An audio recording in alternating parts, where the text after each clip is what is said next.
Social Security benefits for seniors, salaries for brave service members, and benefits for veterans, and other financial obligations for our people and for our nation. We're able to meet these obligations based on the revenue we receive from taxes and based on our ability to borrow when needed. And in that case, we're able to borrow because we always pay our debt. We always paid what we owe. We've never failed. That's America. That's who we are. That's what's called for. It's called full faith and credit of the United States. It's rock solid. It's the best in the world. But here's the deal. There's a cap on what we can borrow called the debt limit. And only Congress can raise or lower that debt limit. So let me be really clear. This is really important to know. Raising the debt limit is about paying off our old debts. It has nothing to do with any new spending being considered. It has nothing to do with my plan for infrastructure or building back better. Zero. Both of which I might add are paid for. So if we're going to make good on what's already been approved by previous Congresses and previous presidents and parties, we have to pay for it. Social Security benefits, the American people are promised, salaries for servicemen and women, benefits for veterans. We're going to have to raise the debt limit if we're going to meet those obligations. And raising the debt limit is usually a bipartisan undertaking, and it should be. That's what is not happening today. The reason we have to raise the debt limit is in part because of the reckless tax and spending policies under the previous Trump administration. In 4 years, they incurred nearly $8 trillion. In 4 years, $8 trillion in additional debt. In bills we have to now pay off. That's more than a quarter of the entire debt incurred now outstanding after more than 200 years. And Republicans in Congress raised the debt 3 times when Donald Trump was president, and each time with Democrat support. But now they won't raise it, even though they're responsible for more than $8 trillion in bills incurred in 4 years under the previous administration. That's what we'd be paying off. They won't raise it, even though defaulting on the debt would lead to a self-inflicted wound that takes our economy over a cliff and risks jobs and retirement savings, Social Security benefits, salaries for service members, benefits for veterans, and so much more.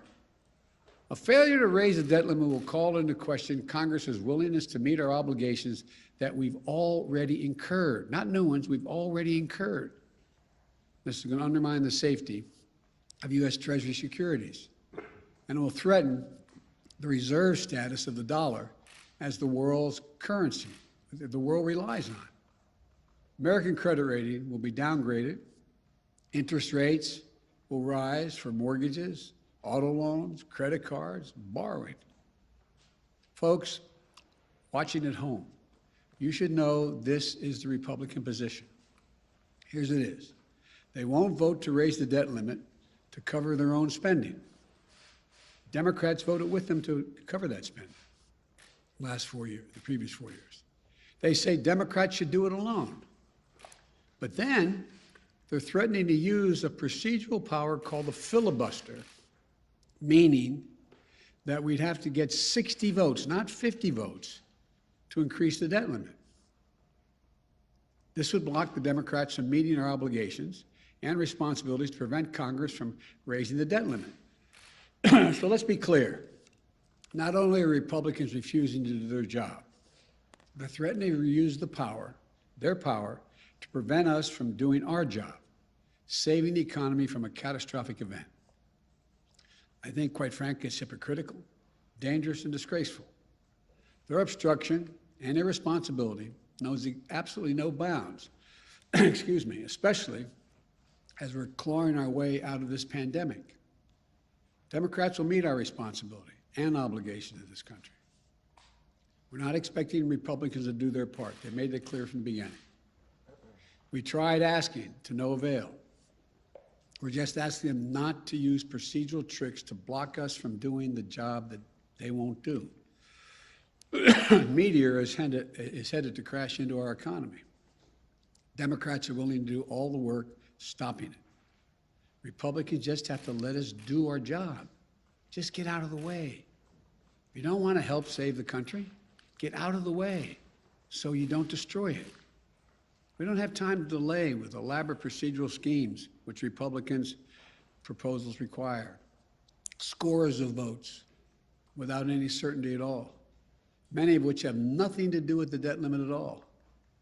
And that's when accidents happen. In the days ahead, even before the default date, people may see the value of their retirement accounts shrink. They may see interest rates go up, which will ultimately raise their mortgage payments and car payments. And the American people, look, I just say it this way. As soon as this week, your savings and your pocketbook could be directly impacted by this Republican stunt. It's as simple as that. Republicans say they will not do their part to avoid this needless calamity. So be it. But they need to stop playing Russian roulette with the U.S. economy. It's one thing to pay our debts already acquired. It's another to require a supermajority to pay the debts already acquired. It's not right. Let the Democrats vote to raise the debt ceiling this week without obstruction or further delays. Democrats in the House have already passed a bill that would do that. It's sitting in the United States Senate where Democrats have the votes ready to pass it. That's the only way to eliminate the uncertainty and risk that's going to harm American families and our economy. Let us vote and end the mess. You know, we've got to get this done. We must get this done. It is, like, as I said, playing Russian roulette to play these games. We can do it this week. Just get out of the way and let us pass it. Thank you. Mr. President, Senator Mitch McConnell says he has sent a letter to you explaining his view. Have you seen that letter? Have you communicated with him? And how dire do you believe this is if action doesn't take place in the next few days? First of all, I did get a letter. I got it 10 minutes before I walked in here. I've read it. I plan on talking to Mitch about it. He and I have been down this road once before, back when I was vice president, and I hope we can have some intelligent and honest conversation about what he's proposing. And I think the easiest way to do this, and if the Republicans would not use the filibuster, would be to let us vote on what is already in the Senate right now, passed by the House, to raise the debt limit. And we could do that in the next several days. Mr. President. Thank you, Mr. President. You've often touted your experience in the Senate, your 36 years in the Senate. Your aides have talked about your abilities to be a closer on deals involving legislation. Why were you unable, Mr. President, to close the deal with members of your own party on key parts of your legislative agenda last week? Thank you. I've been able to close the deal on 99% of my party. Two people. That's still underway. I don't think there's been a president who's been able to close deals that's been in a position where he has only 50 votes in the Senate and a bare majority in the House. This is a process. This is a process. We'll get it done. President, it sounds like you're putting the blame squarely on two U.S. senators for your inability to close that deal, Senator Sinema and Senator Manchin. Am I incorrect? Is that who the blame lies with? Look, I need 50 votes in the Senate. I have 48. Mr. President, Leader Schumer has vowed not to raise the debt ceiling through the reconciliation process. So ultimately, if push comes to shove, Leader Schumer has said he won't raise the debt ceiling through the reconciliation process. So ultimately, if push comes to shove and Senator McConnell does not change his position, what is more important, that position that Senator Schumer has or raising the debt ceiling? And then I also have a question for you on Ethiopia.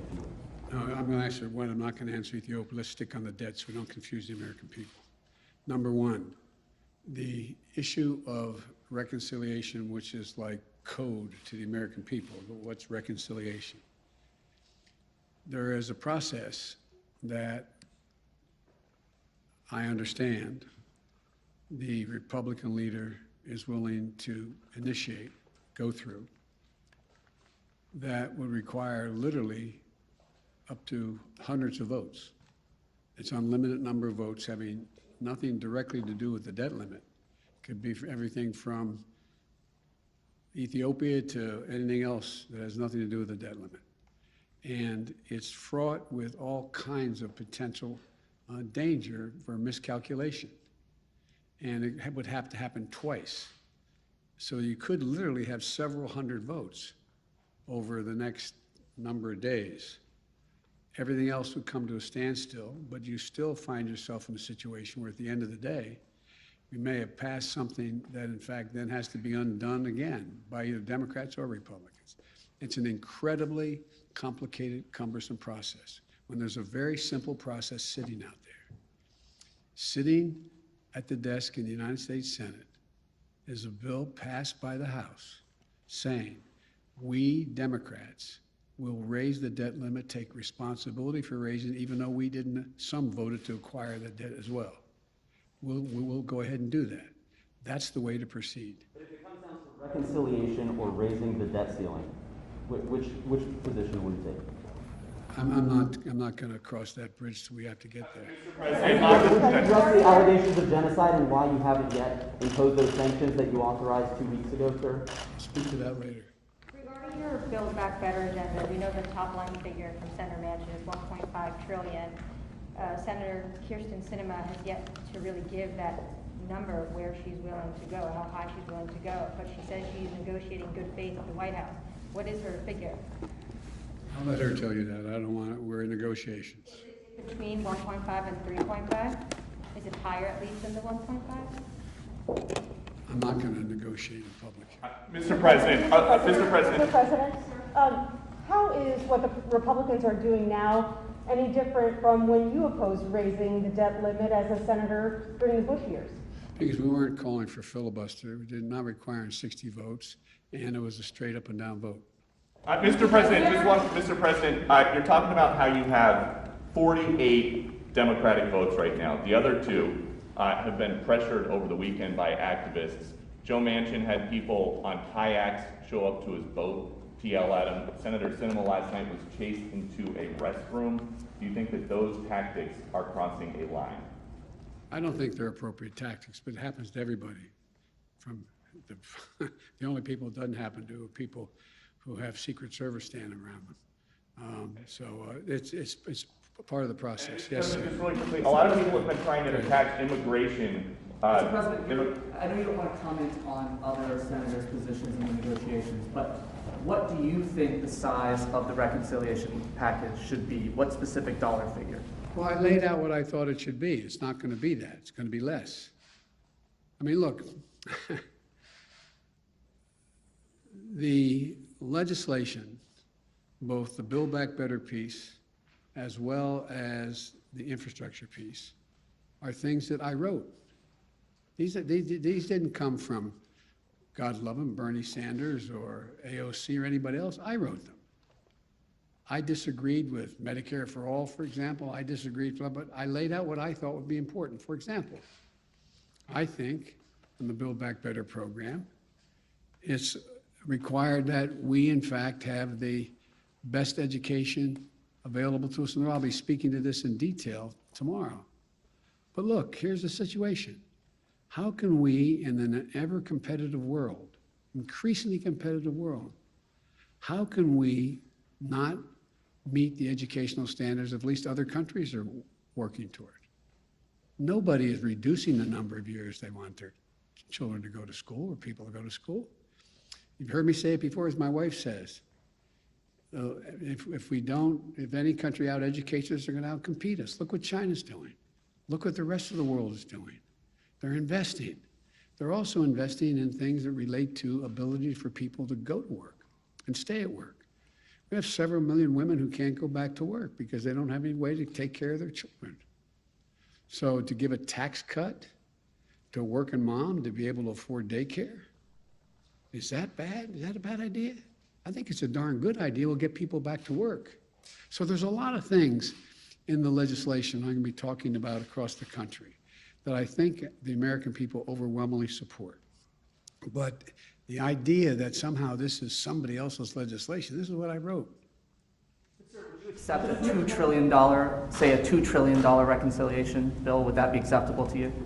Again, as you know, it's not a smart thing to negotiate with yourself in public. Let's see, we're in the process of continuing to talk to all the parties and see what we can get done. Thank you so much, Mr. President. Two questions. First, you said there was progress in the negotiation, but today you said you only have 48 votes. So what is this progress? And another question on the foreign, an international news that was big yesterday about the Pandora Papers. Do you have any reaction? You put fight against corruption as the core What? I'm of sorry, I didn't get the last Pandora one. Papers. The Pandora Papers. You said that you put fight against corruption in the core of your national security policy. So what is your reaction, and do you plan to do anything about it? We're looking at that right now. And the first part of your question was what? Was about progress. What does progress look like for you in the negotiations? Winning. That's the progress. The last question. The Hyde Amendment? I just want to be very clear. Can you guarantee that the U.S. will not breach the debt ceiling, that will not happen? No, I can't. That's up to Mitch McConnell. So it is possible that the U.S. will not pay its debt. That is possible. I can't believe that that will be the end result because the consequence is so dire. I don't believe that. But can I guarantee it? If I could, I would, but I can't. Thank you all very much. Appreciate it. Senator Manchin says the deal is off if the Hyde Amendment is not included. Do you support that? Where do you stand on that, sir? Hey, thank you, everyone. No, you're fine, no worries.